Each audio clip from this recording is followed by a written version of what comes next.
There isn't a one size fits all, this is the best way to sell. It's going to depend on your offer. It's going to depend on your business. It's going to depend on you. It's going to depend on your ideal client. And anyone who's telling you one size fits all, this is the best way to do it, they've got a bit of a vested interest. They're probably trying to sell you something. Hey, welcome back to Imperfect Action. This is episode 781. Today, I'm sharing some of the common mistakes that limit your sales in your business. Now, I've noticed recently there's a bit of a general sentiment in the online business space that isn't very positive, especially with Australian businesses who I've heard a lot of comments from people saying, this year's been really slow. There haven't been a whole lot of sales so far this year compared with previous years. And sure, some of this could be a bit of a reflection of what's going on in the economy, which is normal, by the way. It's normal for the economy to ebb and flow. It always has. It's just that we've been in a very extended, positive upswing kind of period for a while. But also, the reason your sales might be down could be due to other factors as well. And here's the thing. How your business shows up and how you show up as the face of your business, that's going to have an impact on the sales that you make. I've noticed a huge trend, and that is that most online business owners don't show up and sell enough. And I'm going to talk about that in a minute as well.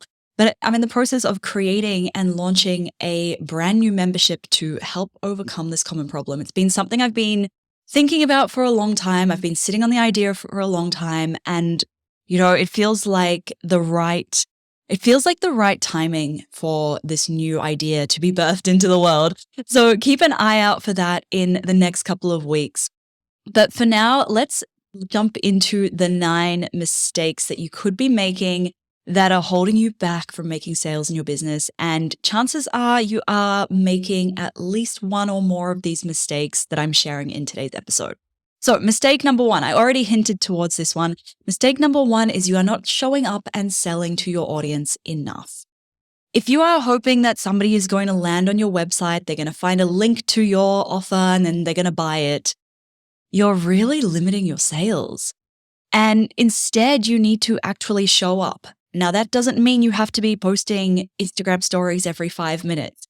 It can be on a social media platform. Yes, it can be to your email list. It can be wherever feels good to you and wherever your audience is. It doesn't have to be all of the different places. I would prefer it's not all of the different places because then you're really scattering your energy.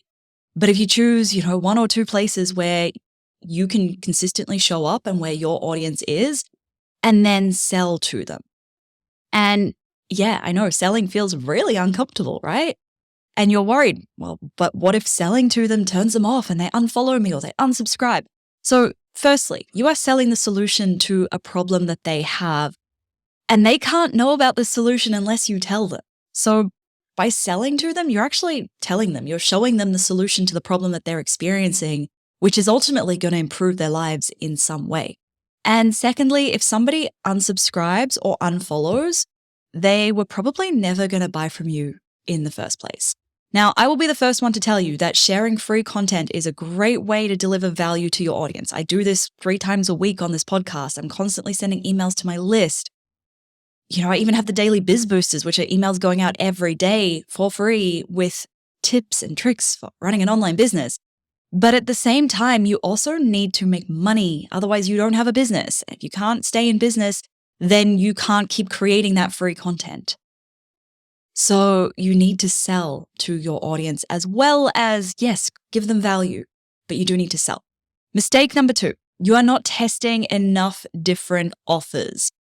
Offer ideas and different ways of selling your offers. And I'll talk about these a little bit in some of the future mistakes I'm covering in this episode.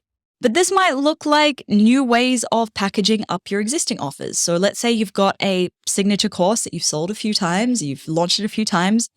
Maybe you'll test running it with new bonuses, or maybe you'll test new ways of delivering your existing offers. So if you have a really great one-on-one coaching program, maybe you'll test running that in a group format.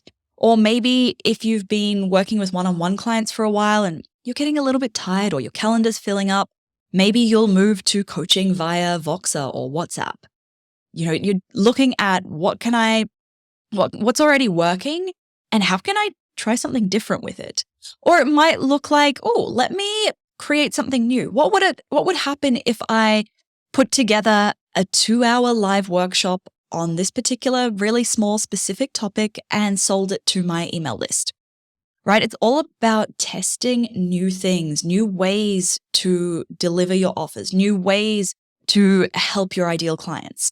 Mistake number 3, you're not being creative with what you sell. So you're looking at what others in your industry or what other similar businesses are selling, and you're looking at how you can copy and paste that into your business. So for example, if other people in your industry are delivering VIP days, you're like, oh, I need to do a VIP day offer. I need to add a VIP day offer. That must be what's going to work for me.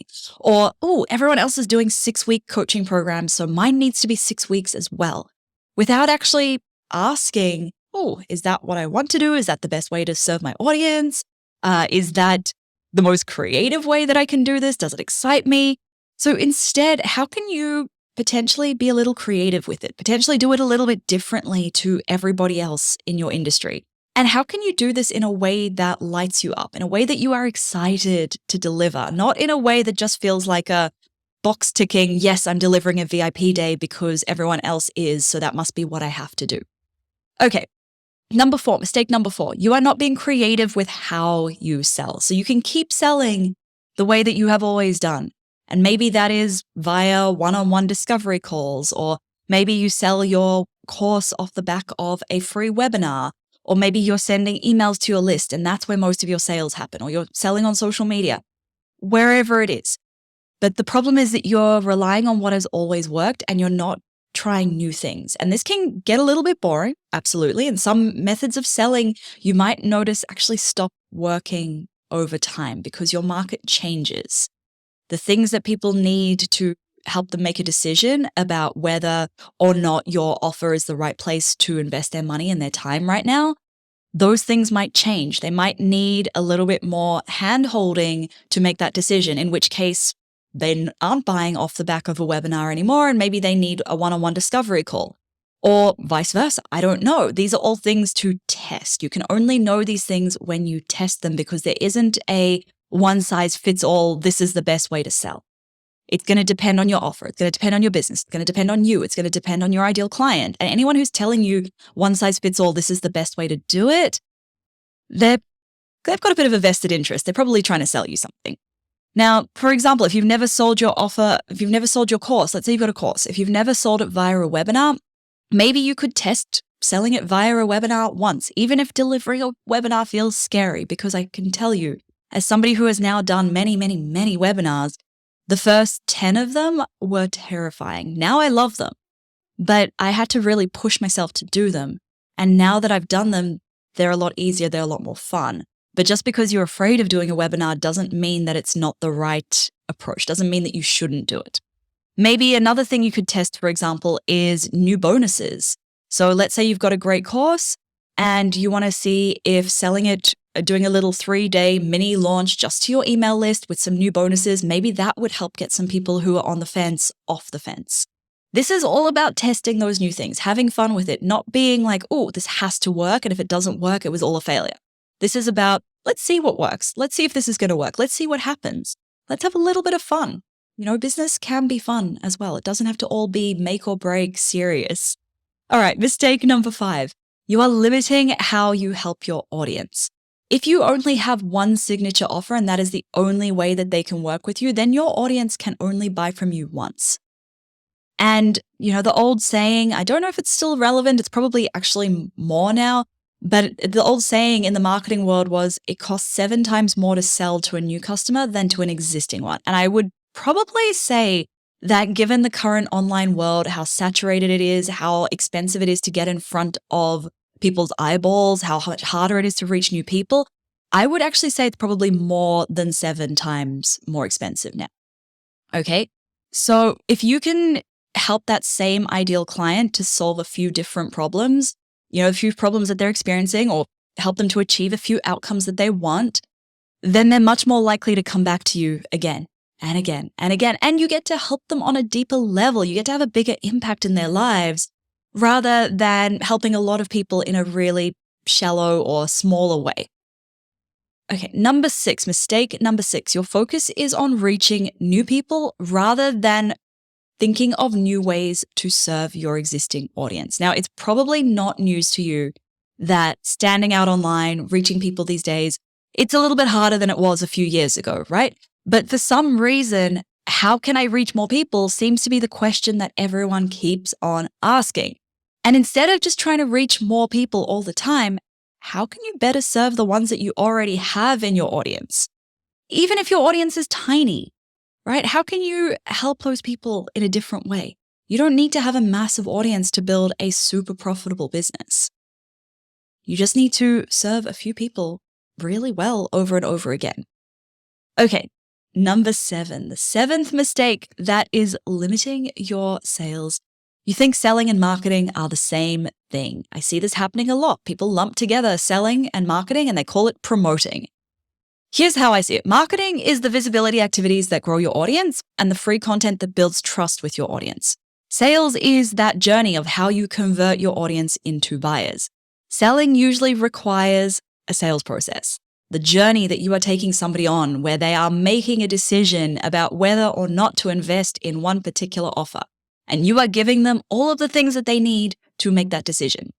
Your sales process might be one-on-one discovery calls. It might include a webinar. It might include a cart open sequence.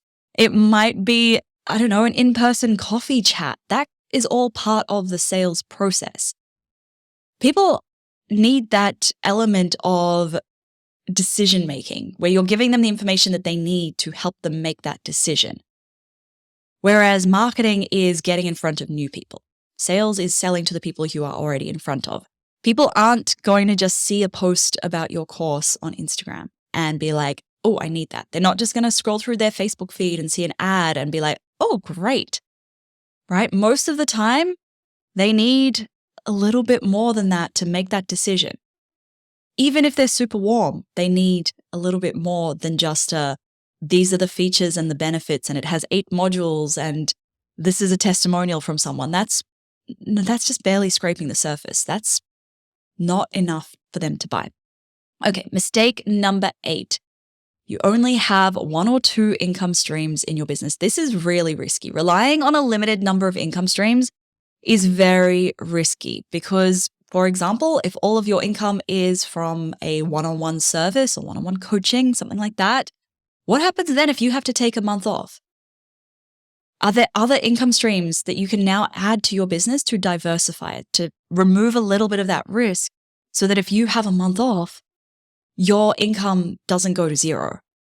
So you can't just rely on that 1 or 2 income streams. It can really put your business at risk. And if you can get a little bit creative with income streams, it doesn't have to be, oh, I've got one-on-one, so I need to add a course. You can be a bit more creative. Maybe you can test some new offers as a one-off offer. Let me see what happens if I teach this live workshop once. Let me see what happens if I run this 4-week group program just once. And you might love it and people might buy it. And then you're like, great, I'm going to do it again. It's going to become one of my permanent offers. Or maybe you decide never ever to run it again. Maybe another income stream might be affiliate income or referral income. Or maybe if you're already speaking at events, maybe you'll start charging people to speak on stage. These can all be different income streams. All right, mistake number 9. You are not thinking about what your ideal client needs from you right now. And the key part of this sentence is right now. What they need is going to always be changing because the environmental, the external factors, they are always changing. Their lives are always changing. So what your ideal client needs is always going to be changing.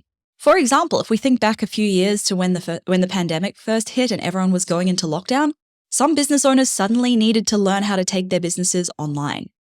And that was a great new opportunity for the people who had that skill set to show those business owners, hey, this is how you set up an online business. And, I think about my ideal client, the classic online business owner.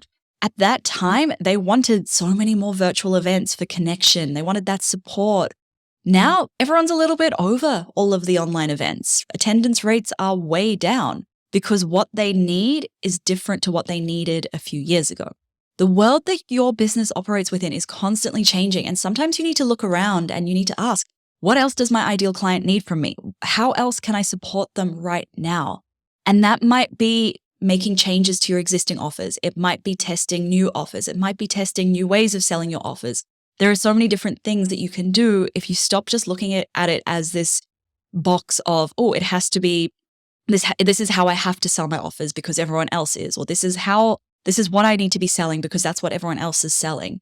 If you allow yourself to accept that there are no rules about what you must sell and how you must sell, and instead it's about being creative with it and having a bit of fun with it, then the ideas will start to flow in. Then you can start to have an even bigger impact as a business and you can start to make more sales as well. So there you have it. 9 common mistakes that limit your sales in your business. And I'm aiming with my new membership, it's going to help you to overcome most, if not all, of these mistakes. I'm really excited to bring it to you. I can't tell you too much more about it just yet, but I'll be landing in your inboxes with a little bit more about it in the coming weeks. So please stay tuned for that. And if you're enjoying this show, please take 30 seconds to leave a quick rating and a review. I read all of them. A lot of work goes into producing this show, so it means a lot to me when you do take time to leave that review. Thank you so much for listening. Catch you next time.